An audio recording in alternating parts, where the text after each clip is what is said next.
जिंदगी में जोश और जुनून का होना बहुत ज़्यादा ज़रूरी होता है। और कहा यह भी जाता है कि जिंदगी में कोई काम बिना जोश और जुनून के करना लगभग असंभव सा होता है।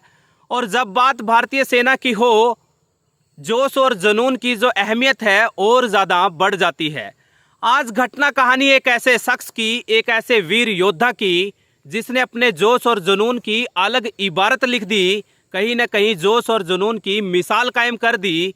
और उनके जोश और जुनून को लेकर के लगातार लोग उनसे आकर्षित होते हैं, उनको प्रेरणा स्रोत मानते हैं, कहीं ना कहीं उनके नक्शे में कदमों पर चलने का प्रयास और प्रयत्न करते हैं।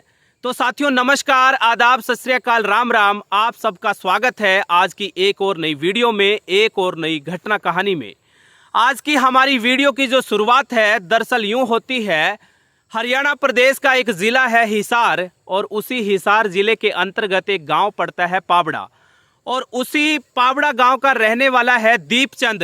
वही दीपचंद जो कि बचपन से ही भारतीय सेना को ज्वाइन करना चाहता था। कहीं ना कहीं भारतीय सेना को ज्वाइन करने की उनको शुरू से ही दिलचस्पी थी। और बचपन से ही अपने माँ बाप कहे या बड़े बुजुर्गों से कहे, उन्होंने सन 1971 और 1965 के युद्ध के तमाम किस्से कहानियों को सुना था। और उन किस्सों कहानियों को सुन सुनकर उनके अंदर भी, उनके दिल दिमाग में भारतीय सेना को ज्वाइन करने का जुनून पैदा हो गया। और उसी के बलबूते आने वाले समय में आखिरकार वो भारतीय सेना में ज्वाइन करने के लिए अप्लाई करते हैं। तमाम चयन प्रक्रियाओं के बाद आखिरकार वही दीपचंद भारतीय सेना का हिस्सा बन जाते हैं। और उनको रेजिमेंट मिलती है, मिसाइल रेजिमेंट 1889।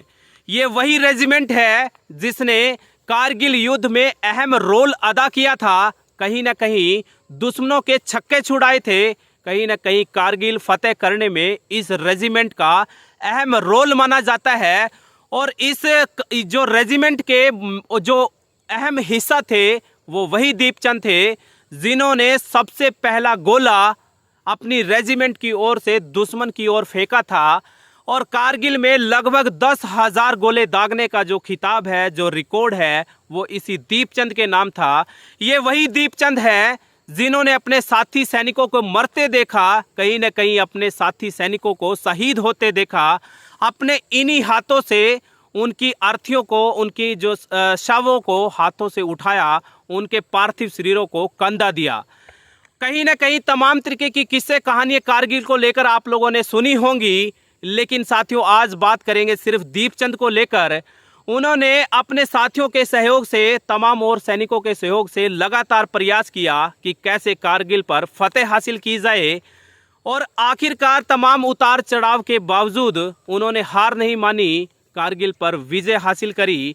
और उसके बाद बताया ये जाता है कि वो अपनी रेजिमेंट में आ गए, अपनी रेजिमेंट उनकी वहाँ से मूव कर गई। और एक दिन आम दिनचर्या की तरह जैसे ही वो भारतीय सेना के साजो सामान को अनलोड कर रहे थे, तो उसी दौरान एक बम का धमाका होता है। और उनके जो दो पाँव और उनका जो सीधा जो हमारा राइट हैंड होता है, उसके परखच्चे उड़ गए। और कहीं ना कहीं उन्होंने अपने दोनों पैरों को और अपने हाथों को गंवा दिया। आज जो है दीपचंद भारतीय सेना से रिटायर हो चुके हैं।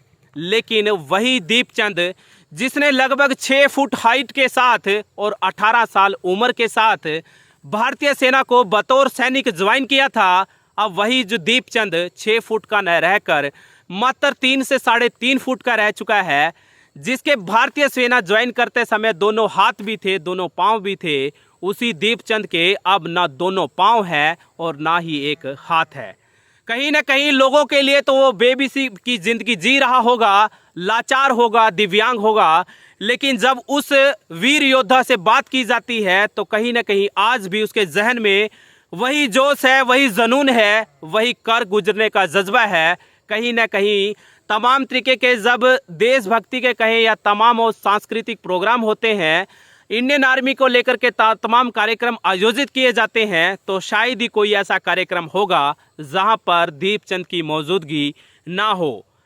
तो साथियों, आपको ये घटना कहानी कैसे लगी ज़रूर बताइएगा। और आपको ये भी बताता चलूं कि उन्हीं जोश और जुनून को देखकर, उनकी लगन और शिद्दत को देखकर हमारे पहले सीडीएस विपिन रावत ने उसी योद्धा को, उसी सैनिक को कहीं ना कहीं वीर योद्धा के सम्मान से नवाजा था। तमाम तरीके के मेडल और सहानुभूतियाँ उनको आज भी मिलती हैं, लेकिन उनको देखकर, उनकी हौसले और जज्बे को देखकर लाखों की संख्या में लोग जो है उनसे सीखते हैं, उनके लिए प्रेरणा स्रोत बने बैठे हैं। और हमें और आपको कहीं ना कहीं जिनके सब कुछ सलामत है, हाथ भी और पैर भी, उन लोगों के लिए बहुत कुछ सीखने समझने को मिलता है उसी दीपचंद से, जो कि हमारे भारतीय सेना के जवान रह चुके हैं, वीर योद्धा रह चुके हैं। तो साथियों, आपको ये वीडियो और कहानी कैसी लगी ज़रूर बताइएगा। यदि आपको ये वीडियो और कहानी देखना अच्छा लगता है तो हौसला अफजाई के तौर पर सब्सक्राइब करिएगा, शेयर करिएगा। बहुत बहुत शुक्रिया। जय हिंद, वंदे मातरम, जय